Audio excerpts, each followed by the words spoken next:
Assalamualaikum warahmatullahi wabarakatuh. Perkenalkan, nama saya Nisha Kaila Nubwa. Saya dari Fakultas Tarbiyah dan Ilmu Keguruan, Program Studi Tadris Bahasa Inggris Kelas 1A. Pada kesempatan kali ini, saya akan menyampaikan materi mengenai perkembangan bahasa dalam media. Pertama-tama, sebelum media digital berkembang, kita punya media tradisional seperti koran, radio, majalah, dan televisi. Di media ini, bahasa yang digunakan cenderung lebih formal dan baku, karena mereka mewakili institusi resmi dan penyebaran informasi. Misalnya, kalau kita baca koran, kita akan menemukan gaya bahasa yang rapi dan sesuai dengan pedoman bahasa, seperti EYD atau sekarang PUEBI. Media tradisional juga ikut berperan dalam memperkenalkan istilah-istilah baru, terutama di bidang politik, teknologi, dan ekonomi. Nah, masuk ke era digital, di mana internet dan sosial media mulai booming.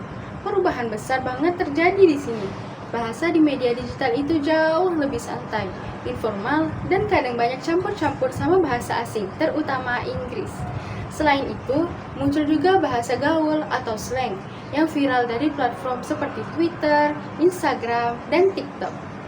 Contoh, kata-kata kayak gabut, mager, bestie, atau spill yang sekarang sering banget tuh kita dengar awalnya dari sosial media.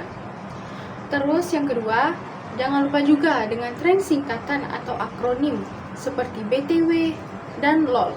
Itu semua lahir dari kebutuhan komunikasi cepat dan singkat di era digital. Selain sosial media, bahasa yang berkembang di media jurnalistik online juga ikut berubah.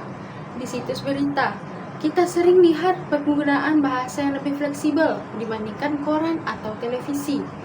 Judul berita dibuat lebih menarik, kadang pakai istilah viral, kayak drama, viral, atau hoax. Ini semua karena media online harus bersaing buat menarik perhatian pembaca yang lebih muda.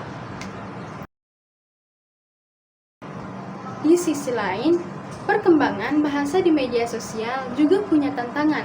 Salah satunya adalah banyaknya penggunaan bahasa yang tidak baku, typo, atau bahkan tulisan alay yang kadang bikin bingung.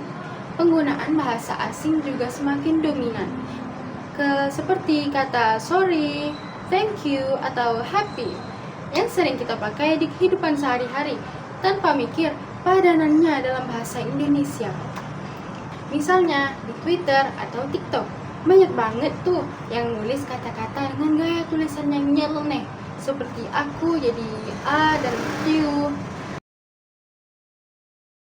Media digital gak cuma mempengaruhi, tapi juga mencerminkan bagaimana sih bahasa berkembang di masyarakat.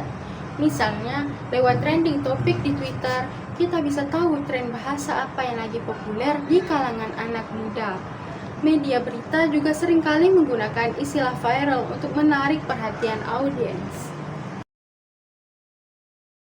Nah, jadi bahasa dalam media, khususnya di era digital, terus berubah dan berkembang sesuai dengan zaman. Media tradisional lebih fokus pada bahasa yang formal, sedangkan media digital memberi ruang buat kreativitas dalam berbahasa. Tapi, meskipun fleksibel, kita tetap harus bijak dalam menggunakan bahasa dan tidak lupa untuk menjaga penggunaan bahasa yang baik dan benar.